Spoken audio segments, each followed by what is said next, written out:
बीपीको काङ्ग्रेस जस्तै रहेन, कम्युनिस्टहरू कम्युनिस्ट जस्तै रहेनन्, राष्ट्रवादी जस्तै रहेनन्, कोही पनि आफ्नो अडानमा छैन। त्यसैले त सङ्कट छ। सत्ता भएदेखि सबैलाई पुग्ने रहेछ, कुर्सी भयो सबैलाई पुग्ने रहेछ। सत्ता र पैसा। नेपाल त कस्तो छ भन्नुहुन्छ भने तैँले भनेको कुरा मात्रै ठिक, मैले भनेको कुरा ठिक नि, तैँले भन्दा चाहिँ ठिक हुने, मैले भन्दा चाहिँ नहुने, यस्तो किसिमको माइन्डसेट भएको जमात भइसक्यो। जस्तो अब प्रचण्डले 7 वर्ष राख्नुपर्छ भन्दा पनि ठिक, उताबाट फर्केर आएर होइन आजै दिनुपर्छ भन्दा पनि ठिक। त्यहाँ विवेक भएन। त्यो नागरिक हुनु र नहुनुको अर्थ त्यहाँनिर देखिन्छ होइन त। एक्ज्याक्ट। अब खास गरी देउबाजीको विरुद्ध जसले उम्मेदवार दिनुभएको छ, मेरो फुल सपोर्ट छ। सागर ढकाल इन्जिनियर हुनु नि 5 वर्ष अगाडि साझा सवाल कार्यक्रममा देउबाले थर्काएको थियो। अलिक रमाइलो छ नि यो स्टोरी। उहाँसँग व्यक्तिगत चिन्जान छैन र त्यो देखेपछि मैले सामाजिक सञ्जालमा त्यसलाई सेयर गरेँ, मेरो सपोर्ट पनि मैले गरेँ, मेरो उहाँलाई सपोर्ट छ। यस्ता व्यक्तिहरू अगाडि आउनु भनेको त्यो च्यालेन्जलाई स्वीकार गर्नु या मैदानमा आउनु नै आफैमा सकारात्मक विषय हो। त्यसो भए सकारात्मक उनी हिजो नाइट बस चढेर लागे धनगढीतिर डडेलधुरा, मैले पनि हेरेँ होइन, उनले चाहिँ देउबालाई टच गर्यो त्यो विषयहरूले। त्यसमा केही मिनिङ पनि हुन्छ होइन डाक्टर साहब? र उनीपर्छ मेरो त फुल सपोर्ट छ। म अरू सम्पूर्ण नेपाली नागरिकले सपोर्ट गरौँ र डडेलधुराका मतदाताले पनि सागरजीलाई सपोर्ट गरेर मत दिनुहोस् भन्ने म कामना गर्छु र मेरो शुभेच्छा र म अनुरोध पनि गर्छु। जित्नुभयो भने, सागरजीले जित्नुभयो भने त्यो नेपाली नागरिकहरूको चेतना यसरी धेरै माथि पुगेको मैले बुझ्छु र साँच्चै नेपालमा नागरिक जन्मिसकेका रहेछन् भन्ने मैले बुझ्छु। ज्येष्ठ अधिवक्ता डाक्टर सुरेन्द्र भण्डारी हुनुहुन्छ। डाक्टर स्वागत छ यहाँलाई। धन्यवाद आचार्य सर। एक पछाडि अर्को प्रकरणहरू आइरहेछन् र अहिले चाहिँ अब अगाडि बहस हुनु पर्थ्यो, नागरिकता विधेयक संसदमा पनि राम्रोसँग बहस हुन पाएन, पारित भइसके पछाडि चाहिँ फेरि एकदम कोलाहाल मचिरहेको छ नि डाक्टर साहब। यो विषयलाई तपाईँले कसरी हेर्नु भएको छ? एकदमै राम्रो प्रश्न। यसमा हामी जस्ता नागरिकहरूको पनि कमजोरी हो, हामी सबैकै कमजोरी भनौँ। किनकि नागरिकता विधेयक सदनमा जसरी स्पिड अप गरेर लिएर गयो, पहिलो विधेयकलाई विथड्र गरेर पछिल्लो विधेयक अहिलेका गृहमन्त्री खाँडजीले जुन लिएर जानुभयो र उहाँहरूले यो फास्ट ट्र्याकमा हामी पारित गराउँछौँ भनेर भन्नुभयो, त्यस पछाडि नै वास्तवमा यो विषयमा छलफलहरू सुरु भए।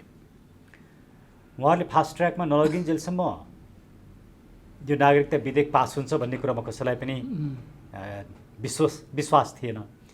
त्यसले हामी पनि धेरै हदसम्म यसमा काम गरिरहेको थियौँ, चुपे लागेर बसिरहेको थियौँ। तर जब खाँडजीले फास्ट ट्र्याकको कुरा गर्नुभयो त्यसपछि सबैलाई चासो लाग्यो। त्यही कारणले गर्दाखेरि अब अहिले हतार संसदबाट पास भएको छ। पास हुँदाखेरि एउटा प्रश्न अहिले के उठिरहेछ भने पास भएका दिन कति संसद सदस्यहरू चाहिँ त्यहाँ उपस्थित थिए त? वास्तवमा त्यहाँ उपस्थित सदस्यहरू पनि ज्यादै न्यून थियो र उपस्थित मध्ये कतिजनाले समर्थन गरेर पास भएको, यी टेक्निकल कुराहरू पनि उठिराखेका छन्। तर उहाँहरूको नियतै के थियो भने यो पास गराउने र त्यो यस्तो एउटा मुलुकको जीवनमा नै गम्भीर रूपमा जोडिएको नागरिकता जस्तो विषयमा गम्भीरतापूर्वक छलफल नहुने, यसका दफा उपदफाको विषयमा विश्लेषण नगरिने र फास्ट ट्र्याकमा लानुपर्ने आवश्यकता थिएन। अझ त्यसमाथि पनि यो चुनावी सरकार, अब चुनाव छिटै निर्वाचन घोषणा हुँदैछ, स्थानीय तहको निर्वाचन भइसक्यो, अब प्रदेश र सङ्घको निर्वाचन हुँदैछ र यो सरकार मूलतः अहिले निर्वाचनको सरकार हो।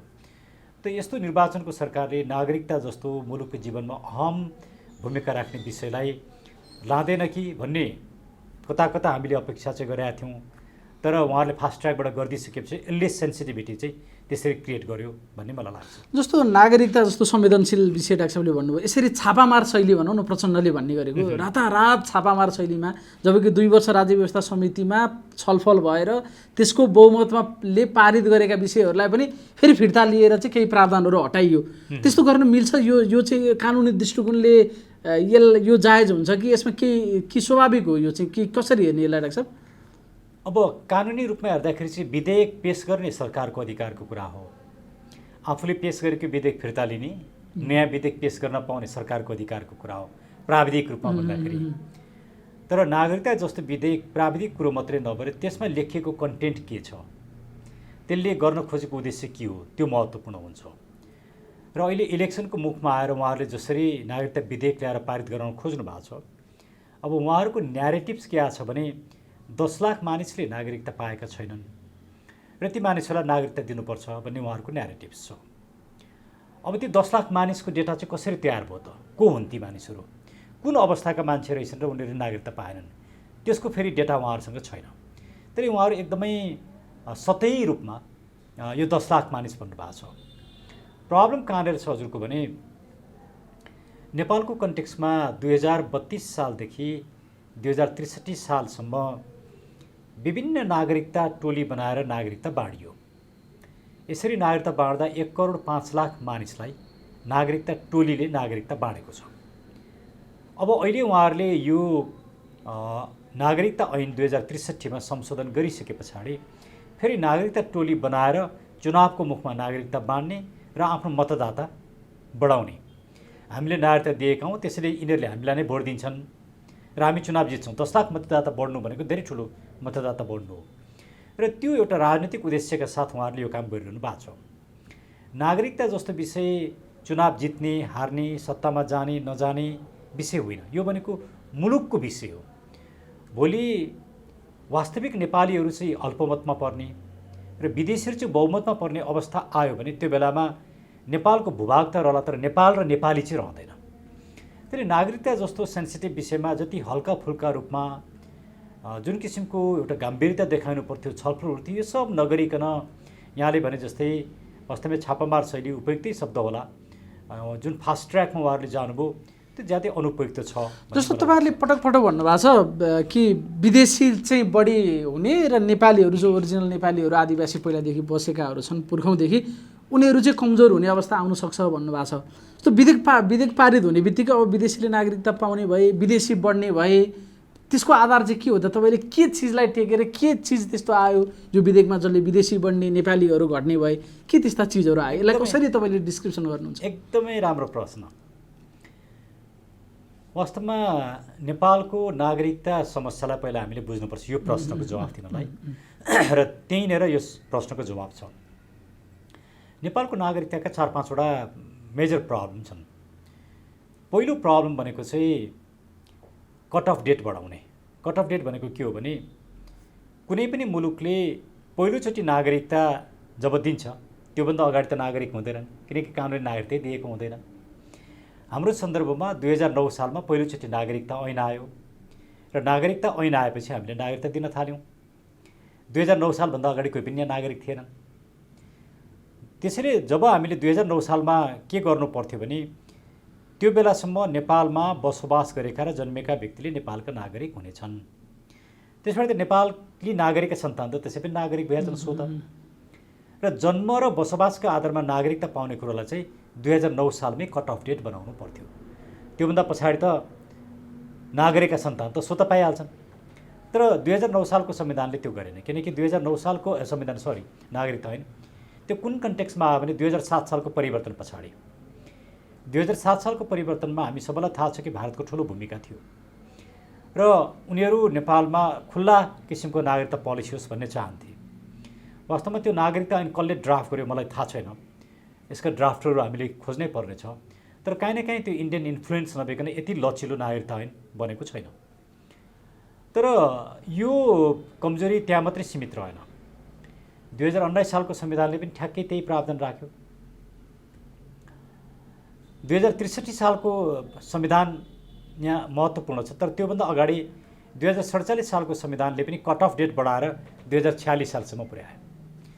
2019 सालको संविधानले खुल्ला राख्यो, कुनै कट अफ डेट नै छैन। 2047 सालको संविधानले जन्म र बसोबासको आधारको कट अफ डेट 2046 साल चैत मसान्तलाई बनायो। अब यसको अर्थ के भयो भने 9 सालदेखि 46 सालसम्म कुनै विदेशीले आएर नेपालमा नागरिकता लिएको रहेछ भने त्यसका सन्तानले पनि अब नागरिकता पाउने भए। यस्तो एउटा सहज वातावरण बनाइयो। म यहाँलाई भनौँ, मैले त्यो देखाउने काम त नगरौँ, तर मसँग केही नागरिकताका कुराहरू छन्। एउटा कस्तो छ भने अङ्गीकृत नागरिकता एकजना महिलाले लिएकी छिन्। उनी भारतमा जन्मेकी, उनको बाबुको वासस्थान भारतमा, उनको ठेगाना भारतमा, उनले वैवाहिक रूपमा अङ्गीकृत नागरिक। नेपालमा उनले कोसँग विवाह गरेको पनि नागरिकता पति नै देखिँदैन। यस्ता नागरिकता पनि छन्। यसले के देखाउँछ भने हाम्रो मुलुकमा सहज रूपमा हामीले नागरिकता दिने काम गऱ्यौँ। त्यसैले यो कट अफ डेटको कारणले एउटा प्रब्लम भयो। त्यसैले अहिलेको यो जुन विधेयक छ त्यसको सबभन्दा ठुलो प्रब्लम के हो भने 2072 साल असोज 3 गतेलाई यसले कट अफ डेट बनाइदियो। अब धेरैको भनाइ के छ भने संविधानले नै यो संविधान प्रारम्भ हुँदाका बखत भनेर कट अफ डेट बनाइसकेको छ, मान्छे यो ऐन त संविधान अनुकूल छ भन्ने धेरैको व्याख्या छ। तर मेरो व्याख्या अलिकति फरक छ। मेरो व्याख्या फरक के छ भने भोलि त अदालतले आधिकारिक व्याख्या त अदालतले गर्ला, हामी अदालत जान्छौँ केही समय पछाडि। तर मेरो व्याख्या के हो भने संविधानले यो संविधान प्रारम्भ हुँदाका बखत भन्नुपर्दा के हो भने यो संविधान प्रारम्भ हुँदाका बखतमा जारी भएका प्रचलित ऐन र कानुन बमोजिम दिने नागरिकता, त्यो भनेको कहिले हो भने 63 सालको संविधानले कट अफ डेट कहिलेलाई मानेको थियो, किनकि 72 सालको संविधान प्रारम्भ हुँदाखेरिका बखतको कानुन बनेको 63 सालको संविधान। 63 सालको संविधानले कसलाई कट अफ डेट माने? 46 साल चैत मसान्त। भनेपछि 72 सालको संविधानमा यो संविधान प्रारम्भ हुँदाको बखत भन्नुको अर्थ चाहिँ 46 साल चैत मसान्त भन्ने मेरो व्याख्या हो। तर अहिले धेरै मानिसहरूले गरिरहेको व्याख्या र पार्लियामेन्ट्री लोअर हाउसले प्रतिनिधि सभाले जुन पारित गरे उहाँहरूले के लेखिदिनु भयो कानुनमा, नागरिकता ऐनको संशोधनमा यो विधेयकमा 72 साल असोज 3 गते भन्नुभयो। यो कुरा गलत छ भन्ने मेरो बुझाइ हो। अब हामी यसलाई अदालतमा जान्छौँ, अदालतले के व्याख्या गर्छ त्यो अदालतको कुरा हो। पहिलो समस्या कट अफ डेट। दोस्रो समस्या मैले अघि पनि यहाँलाई भने कि टोली बनाएर नागरिकता दिने। यो होला नेपाल जस्तो मुलुकमा सुरुमा मानिसहरूसँग नागरिकता लिँदैन थिए, त्यो चेतना पनि थिएन, जग्गा जमिन थियो, घरबार थियो, तर नागरिकता थिएन। त्यसले समस्या भएको बेलामा दूरदराजमा टोली बनाएर 32 साल 34 सालतिर नागरिकता दिने कुरा ठिकै थियो होला। तर अहिलेको जमानामा, अहिलेको यो समयमा टोली बनाएर नागरिकता दिने 62-63 मा हामीले जुन टोली बनाएर नागरिकता दियौँ, गभर्मेन्टको डेटामा नै 28 लाख मानिसले पाए भन्ने छ। अब बाहिर आएका डेटाहरूमा 54 लाखले पाए भन्ने छ। अब के सत्य हो? तर यो डेटामा त धेरै ठुलो अन्तर पर्छ 28 लाख र 54 लाखमा। त्यस पछाडि हामीले नेपालमा के देख्यौँ भने जग्गा जमिनको भाउ त त्यस पछाडि बढेको। किन बढ्यो भने धेरै ठुलो सङ्ख्यामा नागरिकहरू आए। यदि ती नेपाली नै हुन्थे भनेदेखि त्यो पैसा त हिजो पनि नेपालमै थियो। ती विदेशी थिए र विदेशबाट आएका धेरै मानिसहरूले विदेशबाट पैसा लिएर आएर भाउ बढ्यो भन्ने कुरा एउटा लजिकल्ली अनुमान गर्न सकिन्छ। तर नेपालीले पाउँदै पाएन भने सबै विदेशीले पाए भन्ने होइन, छानबिन हुन जरुरी छ। यसले के देखाउँछ भने अहिलेसम्म 1 करोड 5 लाख मानिसले टोलीबाट जुन नागरिकता पायो यो आफैमा एउटा गलत प्रक्रिया हो। नागरिकता जस्तो कुरा चाहिँ प्रक्रियागत रूपमा नै जसलाई सिडिओ कार्यालयले नागरिकता दिने कानुनले व्यवस्था गरेको छ, नागरिकता ऐनको दफा 9 मा त्यो कुरा छ, त्यही नियमित प्रक्रियाबाट नागरिकता दिनुपर्छ। अनि दोस्रो समस्या यसको सम्बोधन नगरिकन नागरिकताको समस्या समाधान हुँदैन। अब अहिले यो विधेयक ल्याउनु पछाडिको उद्देश्य पनि के हो भने टोली बनाउने नै उद्देश्य हो। त्यसले यो गलत छ। तेस्रो समस्या कहाँ छ भने अङ्गीकृत नागरिकतामा। खास गरी अङ्गीकृत नागरिकताको सवाल कस्तो पेचिदो छ भने खुल्ला बोर्डरको कारणले भारतीय चेलीहरूलाई बिहे गर्ने, नेपाली चेलीहरू भारतमा बिहे गर्ने एउटा प्रचलन छ।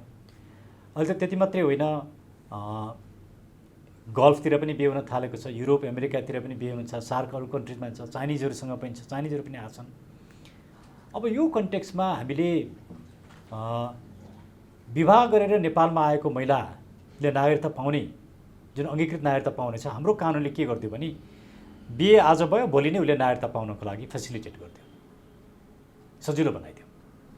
जबकि हामीले अरू सार्क कन्ट्रिजकै मुलुकलाई हेऱ्यौँ भने पनि सर्टेन नम्बर अफ इयर्स 5 वर्ष 7 वर्ष, भारतलाई हेर्ने भने 7 वर्ष नबसिकन नागरिकता प्रक्रिया सञ्चार सुरु गर्न पाइँदैन। पाउने कुरा प्रक्रिया सुरु गर्नलाई, त्यो प्रक्रिया सुरु चाहिँ कहिले पाइन्छ त्यो आफ्नो ठाउँमा छ। अब हाम्रा चेलीहरू भारतमा जाँदा चाहिँ 7 वर्ष कुर्नुपर्ने, अनि भारतीय चेलीहरू नेपालमा आएर बिहे गर्दा चाहिँ भोलिपल्ट नागरिकता पाउने। हाम्रो जुन किसिमको जियो पोलिसी, दुईवटा ठुल्ठुला मुलुक र ठुलो जनसङ्ख्या दुईतिर चाहिँ हामी बिचमा छौँ र यस्तो किसिमको खुल्ला नागरिकता नीतिले त्यो मुलुकको हित हुँदैन। वैवाहिक आधारमा नागरिकता दिन हुँदैन भन्ने कुरा होइन, दिनुपर्छ। तर नागरिकता भनेको चाहिँ के हो भने राज्य र व्यक्तिको बिचको सम्बन्ध, त्यो लोयल्टीको, मेरो यो मुलुकप्रति निष्ठा छ, म यो मुलुकको धर्म संस्कृति परम्परा सभ्यता कानुन म मान्छु, जे कारणले यो मुलुक नेपाली हो त्यो नेपालीत्वलाई नेपालीपनालाई म स्वीकार गर्छु, त्यो लोयल्टी जाहेर गर्ने कुरा। आज बिहे गरेर आउनसाथ भोलिपल्ट लोयल्टी हुँदैन। त्यसैले सबै देशले यस्तो विषयमा चाहिँ सर्टेन नम्बर अफ इयर्स राख्छन् प्रायः देशहरूले। हामीले यो राखेनौँ। त्यसैले अहिलेको यो विधेयकको र कानुनमै पनि 63 सालको कानुनमै पनि यो ठुलो एउटा समस्या छ र जबसम्म यो समस्यालाई हामीले सम्बोधन गर्न सक्दैनौँ तबसम्म नेपालमा नागरिकताको समस्या ज्यूका त्यौँ रहन्छ। जस्तो लाग्छ अहिले एक थरी मान्छेले चाहिँ के भनेका छन् भने जन्मका आधारमा नागरिकता प्राप्त गरिसकेकाहरूका छोराछोरीलाई नागरिकता दिने विषय नै आयो। यो वैवाहिक अङ्गीकृतको विषय अर्को छ। अर्को जन्मसिद्धका आधारमा नागरिकता लिएकाहरूका सन्तानले वंशजको नागरिकता पाउने भन्ने विधेयकमा आयो। अनि बुवा आमालाई चाहिँ नागरिकता दिने अनि छोराछोरीलाई चाहिँ नागरिकता दिन भन्न मिल्छ? उनीहरूको त दैनन्दिन कर्महरू गर्न पाएका छैनन्, सिमसम्म पाएका छैनन्, अध्ययनको लागि रोकिएको छ, बाहिर जानबाट रोकिएको छ, उनीहरू त रोइरहेछन्, पीडित छन् भन्छन् नि। अनि त्यसमा पनि हामी यति धेरै अनुदार बन्ने त भन्ने एउटा कर्नर चाहिँ त्यो पनि छ। अनि त्यसमा के भन्ने त, के गर्ने? एकदमै राम्रो प्रश्न। जस्तो भनौँ न, फर इक्जाम्पल अघि मैले एउटा नागरिकताको कुरा गरेँ। एकजना भारतीय महिलाले वैवाहिक अङ्गीकृत नागरिकता नेपालमा लिइन्, तर उनको त्यहाँ पतिको नाम देखिँदैन। एकछिन मानौँ उनको पतिले पनि लिए, कोही मान्छे उनको पति भए, दुवै भारतबाट आए या विदेशबाट आए, दुवै विदेशबाट आएर अङ्गीकृत नागरिकता लिए। उनीहरू नेपाली नागरिकता त हुन्। उनीहरूले नागरिकता कहिले लिए नेपालको नागरिकता भने एकछिन मानौँ 2070 साल वैशाख 1 गतेले फर इक्जाम्पल। उनीहरूका छोराछोरी भारतमा 5 जना जन्मेका रहेछन्। कहिले जन्मेका रहेछन्? 2060 सालदेखि जन्मेका रहेछन् मानौँ। 60 सालदेखि 70 सालमा 5 जना बच्चा भएछन्, उदाहरण मात्रै। मान्छे ती 5 जना बच्चाले अब के हुने भए? नेपालको नागरिकता पाउने भए, वंशजको आधारमा पाउने भए तिनीहरूले त। के हामीले खोजेको नागरिकताको पोलिसी यही हो र, कानुन यो हो र? होइन नि। त्यसैले यसले उठाएको जुन समस्या यसले उठाएको छ नि, दृश्य रूपमा अदृश्य रूपमा जुन समस्या सिर्जना गरेको छ त्यो समस्या चाहिँ चर्को छ। नेपालीले नागरिकता नपाउने भन्ने कुरै हुँदैन, पाउनुपर्छ। जस्तो भनौँ एउटा नेपाली महिला छिन्, उनको सन्तान छ, उनको पति मानव विदेशी थियो, उसले छोडेर हिँड्यो, उनले विदेशमा गएर नागरिकता लिन सक्ने अवस्था पनि छैन, दुवै आमा छोरा यहीँ बसेका छन्, नागरिकता पाउँछ। यस्तो अवस्थामा हामीले नागरिकता दिनुपर्छ र अदालतले नम्बर अफ टाइम्स धेरै समय आमाको नामबाट पनि नागरिकता देऊ भनेर बोलिसकेको छ। यस्तो किसिमको समस्या भएका व्यक्ति लाखौँमा छैनन्, केही 100मा केही 1000मा होलान्। यस्ता व्यक्तिहरूको समस्या तत्कालै सम्बोधन हुनुपर्छ। तर यहाँ कुरा छ 10औं लाखको। ती 10औं लाख व्यक्ति यो डाटामा बोलिरहेछन्। अब 10 लाख मान्छेले नागरिकता प्राप्त गर्ने भयो। प्रचण्ड त भोलिपल्टै कुदेर जनकपुर पुगिहाले। म तपाईँहरूसँग खुसीको खबर सुनाउन आएको छु। म अघिल्लो छुट्टी आउँदाखेरि अब नागरिकता विधेयक पास गरेपछि आउँछु भनेको थिएँ, म आएँ भन्दै भोलिपल्ट बिहानै खुसीको खबर भनेर सुनाउन पुगिहालेँ। अब तपाईँहरू 7 लाखले नागरिकता पाउनुहुन्छ भने अब भोट मलाई हाल्नुपर्छ भने त होला त्यो, होइन डाक्टर साहब? इन्डाइरेक्ट के हो यो विषय? यहाँले प्रचण्डको नाम लिदिनुभयो, भेरी इन्ट्रेस्टिङ। प्रचण्डजीहरू सहितकै योभन्दा अगाडिको विधेयक संसदमा छलफल हुँदाखेरि संसदीय समितिमा त्यो विधेयकमा त 7 वर्षको कुरा थिएन, तर संसदीय समितिको छलफलमा के आयो भने कम्तीमा पनि 7 वर्षको एउटा कट अफ डेट चाहिँ राख्नुपर्छ, विवाह गरेर आएको भोलिपल्ट दिन हुँदैन भन्ने छलफल भयो र मुलुक नै करिबन होइन एउटा सर्टेन नम्बर अफ इयर्स 7 वर्ष 10 वर्ष कति हुन्छ उपयुक्त राख्नुपर्छ भनेको 7 वर्ष करिबन स्वीकार गरिएको अवस्था थियो। त्यसमा प्रचण्डजीको पार्टीको पनि सहमति थियो। प्रचण्डजी भारत जानुभयो भर्खरै र भारतबाट आउनु भएको छ। भारतबाट आइसकेपछि उहाँहरूको केन्द्रीय समितिको बैठक बस्यो र केन्द्रीय समितिले यो 7 वर्षको कुरा चाहिँ हामीले अडान नलिने भनेर निर्णय गर्नुभयो। अनि त्यो निर्णय भएपछि के भयो? संसदबाट नागरिकता विधेयक पारित भयो। अनि पारित भएपछि के गर्नुभयो प्रचण्डजी? जनकपुरमा गएर बोल्नु। यसले के देखाउँछ? यसले लजिकली के देखाउँछ भने प्रचण्डजीले भारतको इसारामा यो काम गर्नुभएको छ, या भारतको स्वार्थका लागि यो काम गर्नुभएको छ, या भारतीयहरूलाई रिझाउनको लागि यो काम गर्नुभएको छ भन्ने कुरो देखिन्छ। मुलुकको हितमा भन्दा पनि उहाँहरूले कसरी भोट बटुल्ने, कसरी विदेशीलाई रिझाउने, त्यो चाहिँ उहाँहरूको मुख्य उद्देश्य थियो। पहिला 7 वर्ष प्रावधानमा त तत्कालीन नेकपामा प्रचण्ड स्वयं पनि त्यही थिए नि, केपी ओली, प्रचण्ड, माधव नेपाल, यी सबैले 7 वर्ष प्रावधान राख्नुपर्छ भनेर लामो बहस भयो नि राज्य व्यवस्था समितिमा। त्यस पछाडि एउटा अन्डरस्ट्यान्डिङ बनेर विधेयक आएको थियो। इन्डिया जाने बित्तिकै त्यो अडान पनि परिवर्तन भयो। मैले भनेको सरकार परिवर्तनपछि, गठबन्धन परिवर्तनपछि या एउटा देशको भ्रमणपछि कुनै पार्टीले आफूले राखिरहेको राष्ट्रिय अडान पनि परिवर्तन हुन्छ भन्ने मेरो प्रश्न के डाक्टर? अनि यो एकदमै महत्त्वपूर्ण प्रश्न हो। यदि मुलुकप्रतिको राजनीति हो भने हुँदैन। तर राजनीति सत्ताको लागि र विदेशीलाई रिझाएर आफू सत्तामा बस्नको लागि हो भने हुँदो रहेछ भन्ने कुरा त यो श्रृङ्खलाले देखाउँछ नि। हामीले प्रचण्डजीलाई दोषी दिइरहनु जरुरी नै छैन, तर घटनाक्रमले के सिद्ध गर्छ, तथ्य चाहिँ fact speaks louder than words भन्छ क्या, शब्दभन्दा तथ्य चाहिँ राम्रोसँग बोल्छ। यो तथ्यले के देखायो भने, यो फ्याक्ट्सले के देखायो भने उहाँहरूले पार्टीको निर्णय गरेर हामी 7 वर्षको अडान छोड्छौँ भनेर नभने भए पनि के हो भन्ने कुरा हुन्थ्यो। पार्टीको बैठक गरेर त्यो कुरा छोड्छौँ भनिसके पछाडि त यो त गम्भीर विषय पनि छोडेर त पारित भयो त विधेयक, नभए त माओवादी त्यसको विरुद्धमा थियो भने त विधेयक पारित हुन सक्ने अवस्था थिएन। भनेको सिधा हेर्दाखेरि चाहिँ प्रचण्ड इन्डिया गएर फर्किए पछाडि उनको अडान परिवर्तन भयो नागरिकताको सन्दर्भमा, त्यही कुरा चाहिँ इन्डियामा भारै छ भन्नु पर्यो नि होइन। त्यसो अब यसलाई फेरि कसरी पनि हामीले हेर्नुपर्छ भने 72 सालमा नेपालको संविधान जारी हुँदाखेरि इन्डियाका केही ग्रजेसहरू थिए, केही असन्तुष्टिहरू थिए। ती असन्तुष्टिमध्येको एउटा असन्तुष्टि नागरिकता पनि हो। अब अहिले प्रचण्डजी इन्डिया जाने, नागरिकता विधेयक पारित हुने, अनि इन्डियाले पनि अब यो विधेयक पारित भएपछि इन्डिया पनि खुसी नै छ, किनकि कुनै इन्डियन न्युज पेपरमा त के आयो भने नेपालमा नागरिकता विधेयक पारित भयो, नेपालका प्रधानमन्त्री शेरबहादुर देउवा भनेर खड्गौलीको फोटो पनि छापियो। शेरबहादुर नाम चाहिँ शेरबहादुर देउवा, फोटो चाहिँ खड्गौलीको छापियो। यस्ता कुराहरू पनि भए।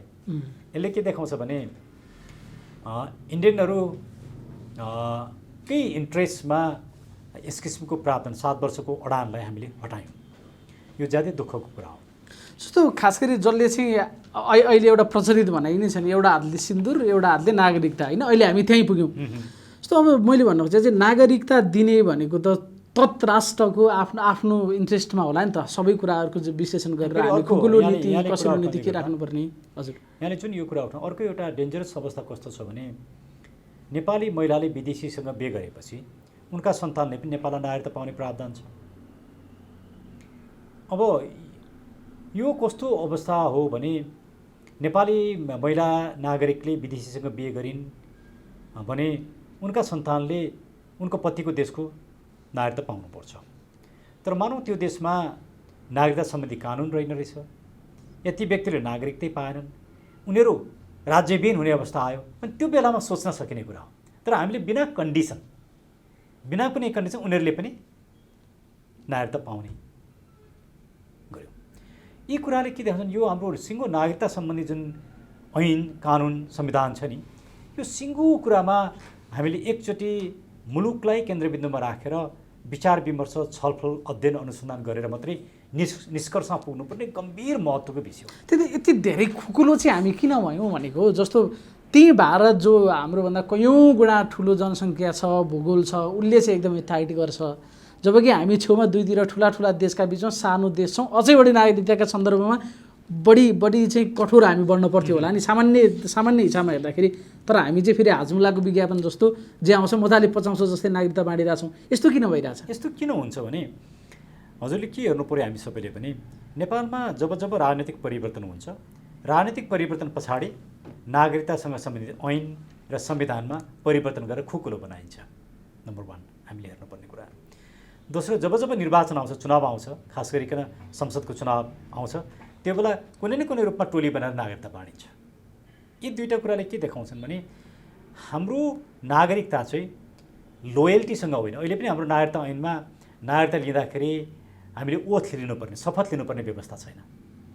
कुनै पनि मुलुकमा नागरिकता पाएपछि ओथ लिइन्छ, म यो मुलुकप्रति निष्ठावान छु, आस्थावान छु, मुलुकप्रति मैले कुनै पनि किसिमले गद्दारी गर्दिनँ, धोका दिन्न, होइन, यस्ता किसिमको ओथ लिने चलन हुन्छ। हाम्रोमा त्यो पनि छैन। र हाम्रोमा नागरिकतालाई के गरियो भने राजनीतिक अस्त्र बनाइयो, विदेशीलाई रिझाउने, आफू सत्तामा जाने। तर यो एकदमै गलत हो। विदेशीलाई रिझाएर सत्तामा म बस्छु भन्ने जुन पोलिटिकल माइन्डसेट नेपालमा छ त्यो नै गलत कुरा हो, किनकि विदेशीलाई रिझाएर सत्तामा बस्न सकिँदैन। तर नेपालको अहिलेको परिप्रेक्ष्यमा भोटर्सहरू पनि हुन त अहिले धेरै सचेत भइसके, अहिले त धेरै ठुलो चेतना आइसकेको छ। त्यो हिजोको यो ट्रेडिसनल प्रत्येक परिवर्तनमा विदेशीले गर्थ्यो, त्यसैले विदेशीलाई रिझाएपछि मात्रै म सत्तामा बस्छु भन्ने त्यो माइन्डसेट चाहिँ हाम्रा नेताहरूमा अहिले पनि छ। त्यसको कारण एउटा हो। र दोस्रो, इलेक्सनमा मैले नागरिकता बाँडेपछि यो फलाना पार्टीले सत्तामा आउँदा बाँडेको त्यसलाई भोट दिन्छन् भन्ने उहाँहरूको बुझाइ हो। तर विदेशीले नागरिकता पाउँदाखेरि भोलि मेरो देश नै अल्पमतमा पर्छ मेरा नागरिकहरू भन्ने कुरामा उहाँहरूलाई सरोकार छैन। किनभने उहाँहरूलाई मुलुकप्रति किन सरोकार छैन भने मलाई त यो थाहा पनि थिएन। शेरबहादुरजीको छोराले सेनिटरी प्याडको व्यापार गर्दा रहेछन् अनि अर्थमन्त्रीले के गरे सेनिटरी प्याडमा भन्सार यो भनेको त ग्रस अब्युज अफ पावर हो, कन्स्टिट्युसनप्रतिको फ्रड हो। यो अदालत जसले यो शेरबहादुर देउवालाई प्रधानमन्त्री बनायो वास्तवमा त यो विषय त अदालतले गम्भीरतापूर्वक लिनुपर्ने विषय हो। मान्छे पावरमा बसेर कसरी मुलुक र संविधानप्रति फ्रड गरिन्छ भन्ने कुरा, अनि यस्ता व्यक्तिहरूले मुलुकको हितमा काम गर्छन् भन्ने कुरा कसरी सोच्छ? भनेको भोट भए, चुनाव जित्न पाए, मन्त्री हुन पाए, प्रधानमन्त्री हुन पाए, सत्ता आफ्नो हातमा भए, सब चिजका लागि यिनीहरू तयार हुँदो रहेछन् भन्ने कुराको एउटा कडी यो पनि हो होइन डाक्टर साहब? यो हो, तर कस्तो गजबको छ हजुरको भने, सरी मैले बटिन गरेँ। ओके, यो त हामी जस्ता मान्छे कराउने भयो, यहाँ जस्ता मिडियाहरूले यो कुरा उठाउने भयो। पिपुल किन उठ्दैन त? पिपुललाई त ठिक रहेछ नि त, जे गरे पनि हुन्छ नि। नागरिकता विधेयकको बारेमा त्यहाँ मैतीगर मण्डलमा गएर बोल्ने त 3 जना 5 जना 10 जना 20 जना देखिन्छन्, कोही आउँदैन। अस्ति रत्नबारको एउटा कार्यक्रम थियो, म पनि गएँ, बोलेँ, 15-20 जना मान्छे थिए। कि 15-20 जना मान्छेको मात्रै जिम्मेवारी हो यो?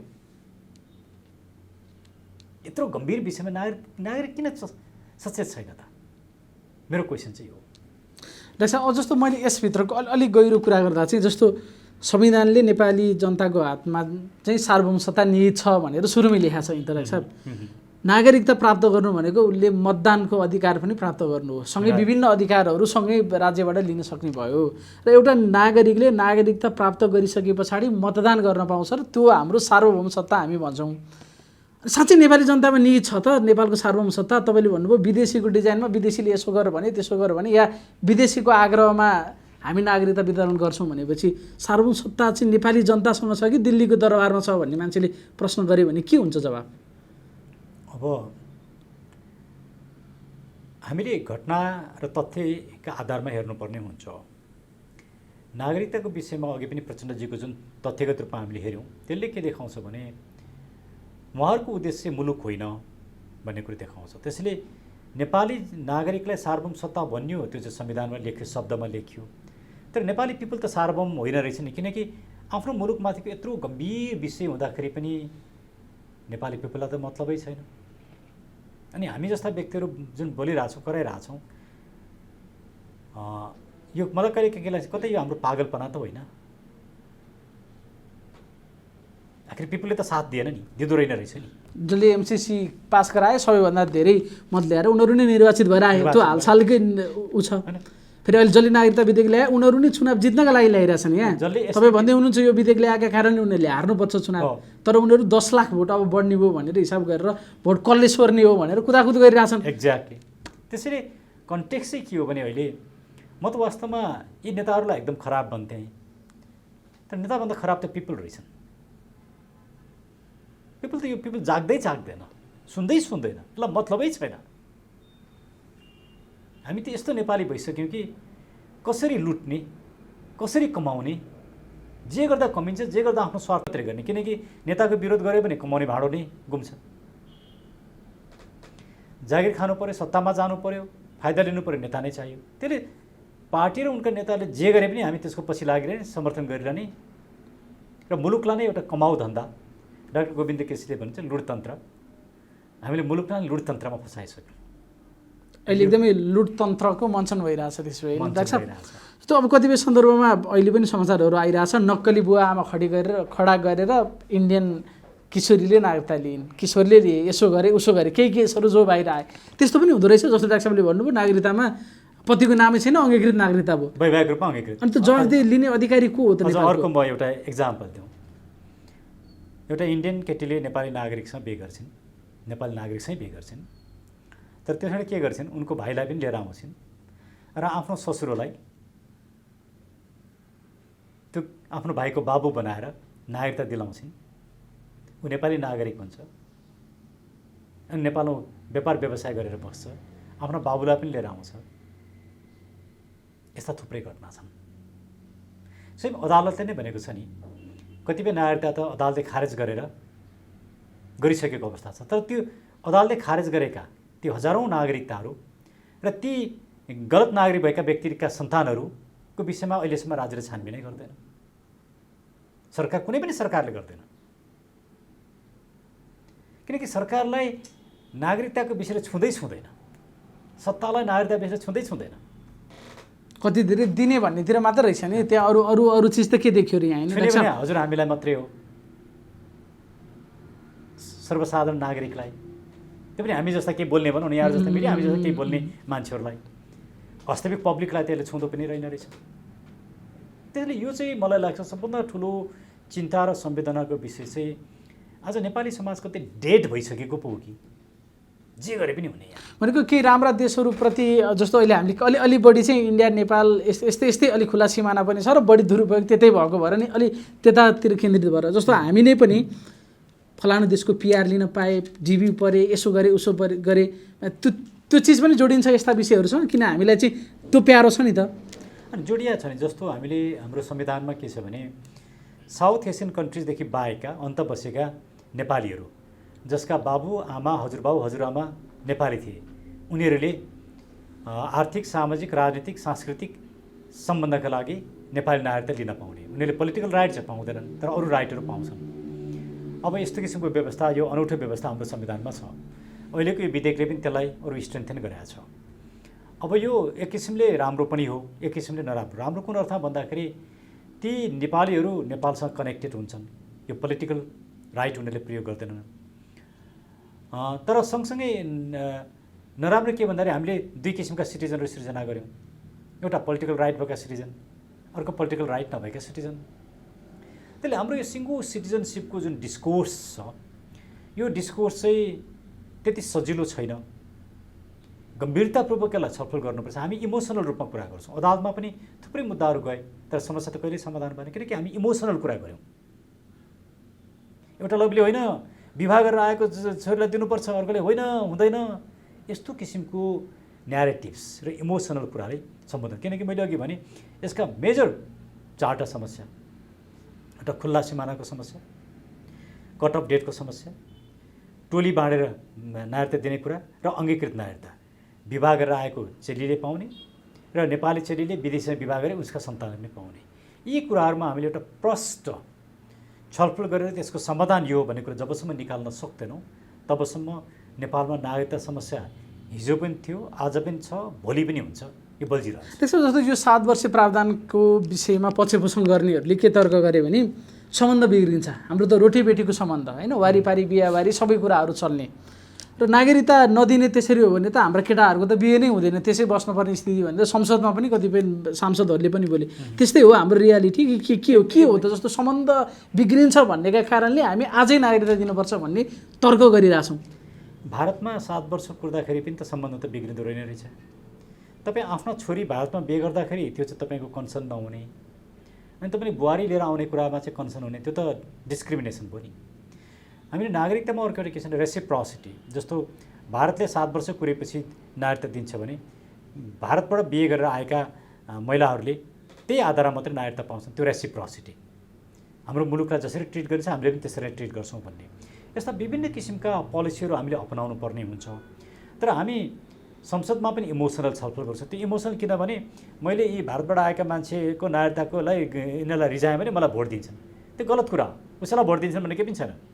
अनि फेरि विदेशीलाई नागरिक बनाएर म भोट पाएर सत्तामा जान्छु भन्ने कुरा नै गलत कुरा हो, त्यो राष्ट्रद्रोही कुरा हो, देशद्रोही कुरा हो। हामीले यस्ता कुरालाई सहज रूपमा लियौँ, त्यस्तै मान्छेलाई हामीले सत्तामा पुर्यायौँ अनि उनीहरूका पछि हामी लाग्यौँ र हामीले वास्तवमा मुलुक के हो, राष्ट्र के हो, त्यो विषयमा डिस्कोर्स नै गरेनौँ। जस्तो हामी यहाँबाट गएर ल तपाईँको देशमा 7 वर्ष छ भने बराबर गरौँ न, हामी तपाईँको भन्दा बढी राख्दैनौँ, 10 वर्ष राख्दैनौँ। इन्डियामा 7 वर्ष छ भने हाम्रो पनि 7 वर्ष गरौँ न, त्योभन्दा बढी हामी गर्दैनौँ भनेर भन्दैनौँ नि हामी त्यहाँ गएर। हजुर आजै दिन्छौँ नि, हजुर 7 घन्टामा दिन्छौँ भन्छौँ भने त्यो एउटा बार्गेनिङ पावर, हाम्रो एउटा स्ट्यान्ड भन्ने कुरा चाहिँ के चिजले यति खुम्चेको छ डाक्टर साहब हाम्रो? त्यसमा दुई तीनवटा कुरा छन्। एउटा प्रभु मान्छौँ हामी त, वहाँ गएर लम्पसार पर्छौँ, बरु यहाँ आउने बित्तिकै अब म प्रधानमन्त्री बन्ने भएँ कसैले रोक्न सक्दैन भन्छौँ, भोलिपल्ट नागरिकता बित्तिकै पारित गर्छौँ, यस्तो देखिन्छ नि। किन डाक्टर साहब? यो किन हो भने पहिलो कुरा चाहिँ नेपालको पोलिटिकल लिडरसिप चाहिँ हाइली एजुकेटेड छैन, अनएजुकेटेड लिडरसिप छ। सबै अनएजुकेटेड छैन नै फेरि। एउटा दोस्रो चाहिँ लो लेभलको एजुकेसन छन्। उनीहरू भारतमा गइसके पछाडि भारतीयहरूसँग कुरा गर्न पनि सक्दैनन्, नेगोसिएसन गर्न पनि सक्दैनन्, आफ्नो कुरा राख्न पनि सक्दैनन्। उनीहरूसँग त्यो ल्याङ्ग्वेज पनि छैन, त्यो इन्टलेक्चुअल क्यापासिटी पनि छैन, त्यो रिजन र लजिक पनि छैन। अनि उनीहरूको सधैँ माइन्डसेट चाहिँ कस्तो भने यिनीहरूलाई रिजाएपछि म सत्तामा पुग्छु भन्ने त्यो मनोवृत्ति उनीहरू बोकेर जान्छन्। त्यसैले उनीहरूको त्यहाँ लजिकल कुरा आउँदैन, सबै किसिनजी जस्ता हुँदैनन् जो एउटा तार्किक रूपमा कुरा गर्न सक्थे, सबै किसिनजी जस्ता छैनन्। त्यसैले यो राजनीतिक नेतृत्वमा भएको आफ्नो असक्षमता, इनएफिसियन्सीलाई रेफ्युज गर्ने भन्छ कि, त्यो भनेको आफ्नो असक्षमतालाई लुकाउने। अनि त्यो कसरी लुकाउने भन्दाखेरि उनीहरूले जे भन्छ त्यो कुरालाई स्वीकार गरिदिएपछि उनीहरूको प्यारो हुने भन्ने एउटा त्यो मानसिकताले गर्दाखेरि एउटा हो। दोस्रो कुरा, मुलुकका मेरा भोटरहरू एकदम सचेत छन्। यिनीहरूले दलभन्दा माथि उठेर भोट हाल्छन्, गलत कुरालाई गलत भन्छन्, सही कुरालाई सही भन्छन् भन्ने मात्रै भइदिएको भए नेताहरू तर्सिन्थे। तर हाम्रा भोटर्स कस्ता छन्? दलको पछाडि हामीले एमसिसी पास गर्दा त जित्यौँ, एसपिपी गर्दा त जित्छौँ, नआर्दा त के हो र, हामीले जे गरे पनि हुन्छ। जस्तो लाग्छ अब मानौ मङ्सिरमा निर्वाचन हुने कुरा छ, मानौ एउटा उदाहरण, 10 गते मङ्सिरको निर्वाचन हुन्छ, 5 गते कुनै महिला बिहे गरेर आइन्, उनले 6 गते नागरिकता लिइन्, अथवा त्योभन्दा अगाडि कहिले हुन्छ उम्मेदवारी दर्ताको भन्दा अलिकति अगाडि बिहे गरेर आइन्, भोटर लिस्ट निस्किन्छ, भोटर लिस्ट निस्किने बेलासम्म बिहे गरेर आइन्, भोटर लिस्टमा नाम आयो अनि उम्मेदवार बनिन् र त्यो 1 महिनाको पिरियडमा उनी सांसद बनेर आएर नेपालको मन्त्री बनेर क्याबिनेटमा गएर परराष्ट्र मन्त्री बन्न सक्छिन् होइन, सक्छिन् 1 महिनाको पिरियडमा भने। अनि त्यो राष्ट्रियता भन्ने सन्दर्भ चाहिँ नागरिकताको एउटा कागजले निर्धारण गर्ने विषय हो कि होइन भनेको मैले। उनको लोयल्टी चाहिँ कहाँनिर हुन्छ त्यस्तो कन्डिसनमा, जबकि 1 महिना अगाडि अर्को देशको भएको मान्छे 1 महिना पछाडि नेपाल आएर क्याबिनेट मिनिस्टर बन्न सक्ने भयो। त्यहाँ त हाम्रा हरेक सुरक्षा संवेदनशीलताका गोपनीयताका विषयहरू पनि रहने भयो नि। हो, त्यही कारणले के हो भने नागरिकता पेपर होइन, नागरिकता लोयल्टी हो। हामीले यसलाई पेपर बनायौँ, लोयल्टी बनाएनौँ। हामीले लोयल्टी जब बनाउँछौँ तब हामी सर्टेन टर्म्स एन्ड कन्डिसन राख्छौँ, मुलुकको हित हेर्छौँ। तर जब पेपर बनाउँछौँ र भोटसँग जोड्छौँ तब त्यो नागरिकताले राजनीतिक स्वार्थ मात्रै पूर्ति गर्छ। अहिले भएको चाहिँ त्यो हो। तर नागरिकताको विषय चाहिँ के हो? लोयल्टीको विषय हो। हामीले त्यो स्थापित गर्न सकेनौँ। त्यो त एउटा फिलिङ्स पनि हो, खालि हामीले त्यसलाई कागजका रूपमा मात्र प्रयोग गऱ्यौँ र अझ भोट ब्याङ्कको एउटा अस्तरका रूपमा होइन लाग्छ। अहिले त मारामार छ नि त, कसले ल्याएको विधेयक, यहाँ कसले नल्याएको भन्नेतिर छैन कम्पिटिसन, तैँले ल्याएको कि मैले ल्याएको भन्ने कम्पिटिसन अहिले चलिरहेको छ होइन। प्रचण्डले धाक निकै लगाइरहेछन्, मैले ल्याएँ, मैले गर्दाखेरि आयो भनेर। उनकै पार्टीमा फेरि अरू मान्छेहरू गलत भयो भन्छन्। माओवादीभित्रको खास प्रवृत्ति के हो डाक्टर साहब? नारायण काजीहरू हिजो एमसिसीको पनि विरोध गर्थे, फेरि ठिक छ भन्दै आए, फेरि यता पनि त्यही भन्छन्, गाली गरे जस्तो गर्छन्, फेरि ठिकै हो भन्छन्। के बाध्यता छ यिनीहरूको कि प्रचण्डले यिनीहरूलाई के साह्रो खेलाएको हो कि के हो डाक्टर साहब? यसलाई कसरी हेर्ने? यस्तो हुन्छ, कुनै पनि पोलिटिकल पार्टीभित्र रिजन डिसिजन गर्न सक्ने मानिसहरू जरुरी छ। बाहिर बोलेर मात्रै हुँदैन, डिसिजन गर्दाखेरि आफूले बोलेको कुरामा अडान लिन सक्नुपर्छ। एमसिसीको विरोध गर्ने साथीहरू पनि माओवादीभित्र थिए, तर निर्णय गर्दाखेरि त एमसिसीकै पक्षमा निर्णय गरे। नागरिकता विधेयकको विरोध गर्ने पनि थिए, तर निर्णय गरेर त 7 वर्षको पनि हटाए। यसले के देखाउँछ भने त्यहाँभित्र रिजन पोलिटिक्स गर्ने मान्छे छैनन्, इमोसनल पोलिटिक्स गर्ने मान्छे छन्। अनि भन्न पनि छोड्दैन नि त, यो गलत भयो भन्न पनि छोड्दैन, फेरि त्यहाँ टाँसिरहन पनि छोड्दैन भने यो चाहिँ कस्तो राजनीतिक चरित्र हो यसलाई भने। जस्तो अस्ति नै देव गुरुङले 1 घन्टा अगाडि 7 वर्ष हुनैपर्छ भनेर बोले, ठ्याक्कै 1 घन्टा पछाडि पारित भयो, यो फिर्ता लिए, हात उठाए। यतिसम्म अब त्यो शब्द प्रयोग नगरौँ, नकचहरू राजनीति भन्छ नि। यस्तो हुन्छ डाक्टर साहब? नेपालमा हुन्छ कि अन्त पनि हुन्छ यस्तो? अन्त मलाई थाहा छैन, तर नेपालको चाहिँ के देख्यो भने राजनीतिमा जब अडान हुँदैन, राजनीतिमा जब दृष्टिकोण हुँदैन, राजनीतिमा जब विचार हुँदैन, राजनीतिमा जब भ्यालुज हुँदैन, तब राजनीतिले यस्तो काम गर्छ। अहिलेको नेपालको राजनीति बिग्रेकै के को कारणले भने यसको दृष्टिकोण छैन, भ्यालुज छैन, यसका मान्यताहरू हराइसके, विचार छैन। जे गर्दाखेरि अवसर पाइन्छ, जे गर्दाखेरि सत्ता पाइन्छ, जे गर्दाखेरि नाफा कमिन्छ, जे गर्दाखेरि शक्ति प्राप्त हुन्छ। त्यसैले भ्यालुज, पोलिटिकल भ्यालुज र पोलिटिकल अपर्च्युनिजम दुईवटा फरक कुरा हो। अहिले चाहिँ पोलिटिकल अपर्च्युनिजमको राजनीति छ, जे गर्दा अवसर प्राप्त हुन्छ त्यही गर्ने। भ्यालुजको पोलिटिक्सले यो किसिमको अपर्च्युनिजमलाई नियन्त्रण गर्छ। हामीले अपर्च्युनिजमलाई नियन्त्रण गर्न सकेनौँ, पोलिटिकल भ्यालुज इस्टाब्लिस गर्न सकेनौँ। त्यसैले मैले बेला बेला यहाँकैमा पनि भन्ने गरेको छु, बिपीको काङ्ग्रेस जस्तै रहेन, कम्युनिस्टहरू कम्युनिस्ट जस्तै रहेनन्, राष्ट्रवादी जस्तै रहेनन्, कोही पनि आफ्नो अडानमा छैन। त्यसैले त सङ्कट छ। सत्ता भएदेखि सबैलाई पुग्ने रहेछ, कुर्सी भयो सबैलाई पुग्ने रहेछ, सत्ता र पैसा। अडान भन्ने कुरा एकछिन अगाडि एउटा एकछिन पछाडि भयो, अब यसले यो बोलेको थियो यो पक्षमा छ भनेर पनि केही पनि भन्न नसक्ने भयो होइन। एकचोटि प्लेन चढेर दिल्ली गएर आएपछि कुरा चेन्ज, एकजनासँग बसेपछि कुरा चेन्ज, एउटा मन्त्री पाएपछि कुरा चेन्ज। यो चाहिँ कस्तो बेलामा रोकिन्छ भने पोलिटिकल लिडर्सहरूकै बारेमा अध्ययन गर्ने इन्स्टिट्युसनहरू मुलुकमा जब हुन्छन् अनि प्रत्येक लिडरको बारेमा प्रोफाइल बनाउँछन्, प्रचण्डले यो 5 वर्षमा यस्ता कुरा बोले, यति ठाउँमा अडान चेन्ज गरे, यस्तो भयो, प्रत्येक लिडरको प्रोफाइल त्यो यस्तो अध्ययन गर्ने संस्थाहरू हुन्छन्। मुलुकमा त्यो संस्था छैन। अनि ती संस्थाहरूको अध्ययनका आधारमा पिपुलले न्युट्रल रूपमा पार्टीभन्दा माथि उठेर आफ्नो धारणा बनाउँछ र भोट दिन्छ।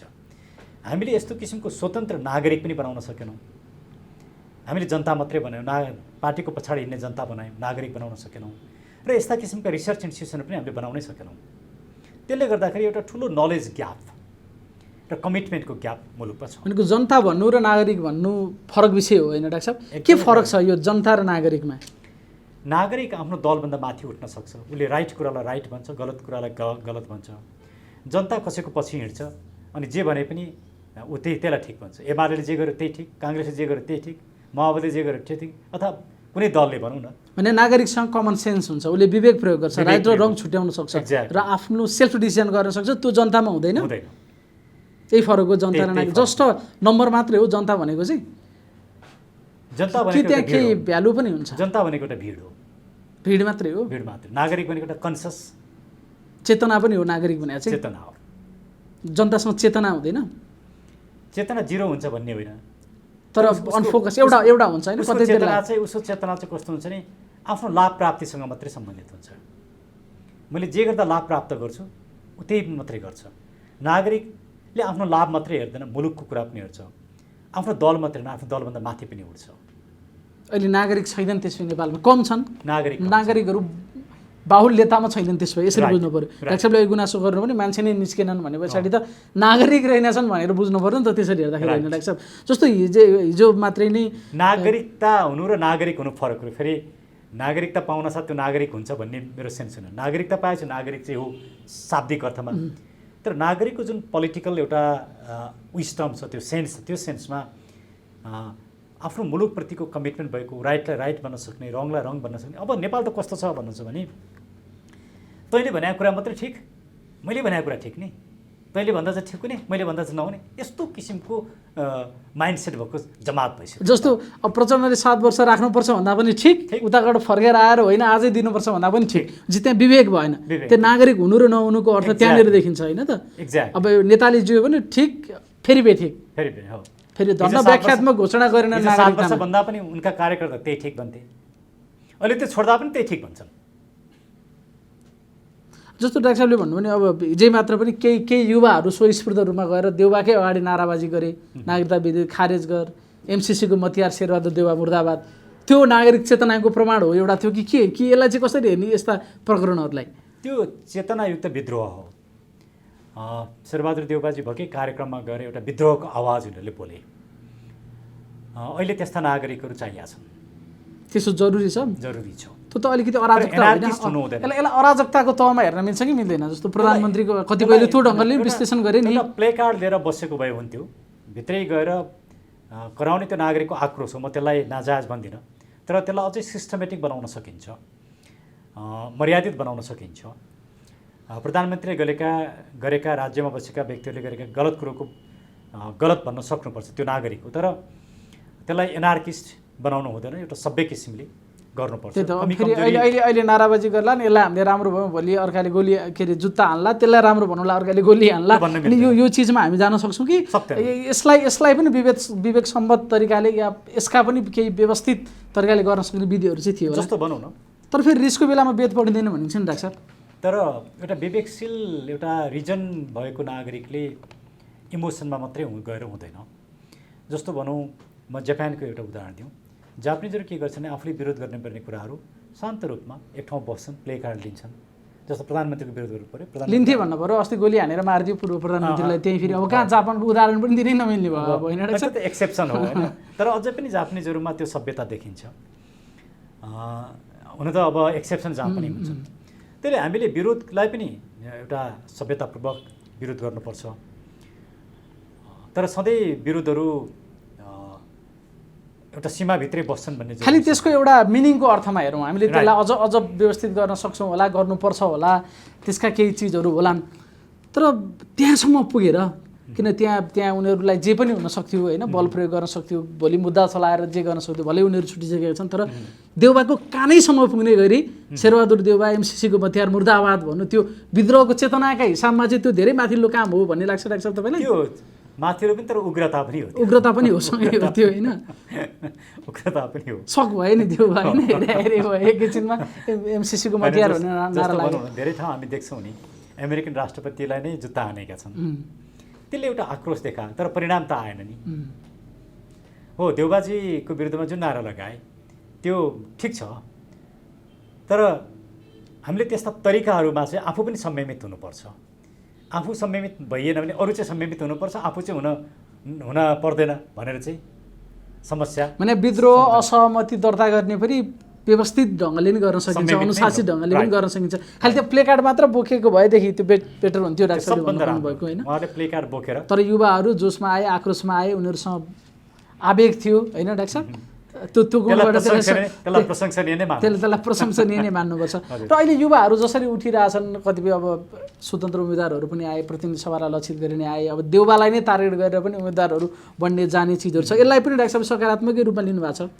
मैले सकारात्मक रूपमा ल्याएको छु, तर म के चाहन्थेँ भने यस्ता युवा साथीहरू जो स्वतन्त्र रूपमा उठिरहनु भएको छ, सबै एकै ठाउँमा आएर एउटै टिम बनाएर, अझ एउटै दल बनाएर उठेर अहिलेको सत्ता र अहिलेको व्यक्तित्वको विरुद्धमा एउटा विकल्प दिन सकेको भए राम्रो हुन्थ्यो। अब त्यो टाइम छैन, त्यो बेस्ट अप्सन थियो, त्यो नहुँदै पनि अब त्यो गर्न सकिएन भनेर चुप्लाएर बस्नु ठिक होइन। जसले प्रयास गर्नुभएको छ, खास गरी देउबाजीको विरुद्ध जसले उम्मेदवार दिनुभएको छ, मेरो फुल सपोर्ट छ।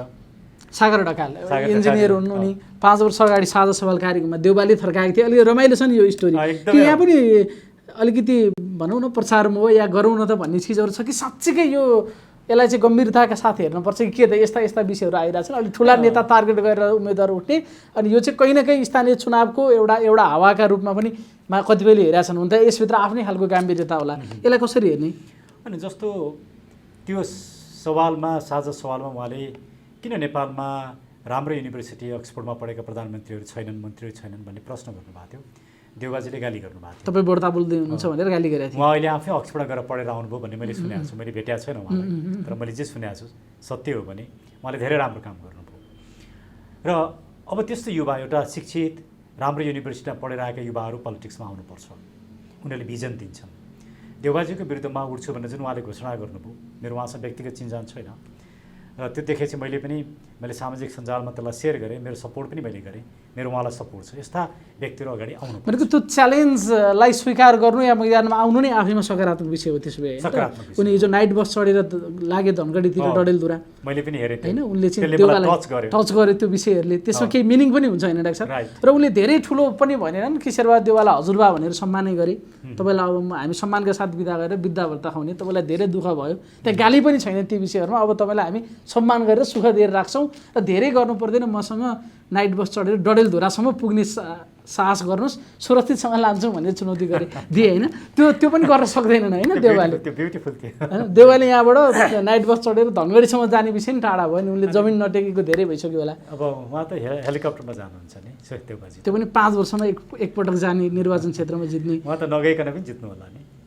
फेरि त्यो पनि त उहाँको छुट्टै खुबी होइन डाक्टर, यहीँ बसेर चुनाव जित्ने। जे भयो भने यस्ता विषयहरू आउनु चाहिँ सकारात्मक चिज हो भन्ने अर्थमा लिन पर्यो होइन त। उहाँले जित्नुभयो भने, सागरजीले जित्नुभयो भने त्यो नेपाली नागरिकहरूको चेतना यसरी धेरै माथि पुगेको मैले बुझ्छु, र साँच्चै नेपालमा नागरिक जन्मिसकेका रहेछन् भन्ने मैले बुझ्छु। डडेलधुराबाट जित्नु भनेको किन अहिले त एकदम काठमाडौँमा जिते, धरानमा जिते, चेतनशील मान्छे भएको ठाउँमा भन्ने छ नि मानक जुन स्थानीय तहमा, त्यो पनि तोडिन्छ होइन। डडेलधुराबाट स्वतन्त्र चुनाव जित्यो भने एकदमै ठुलो, अनि जे सबै चिजहरू भत्किनेवाला छन् होइन, पुराना जे चिजहरू डाक्टर साहब जे चिज होस् नागरिकबाट भन्ने अपेक्षा गरिरहनु भएको छ, त्यसका लागि पनि डडेलधुराबाट सागर ढकाललाई जिताउनुपर्छ।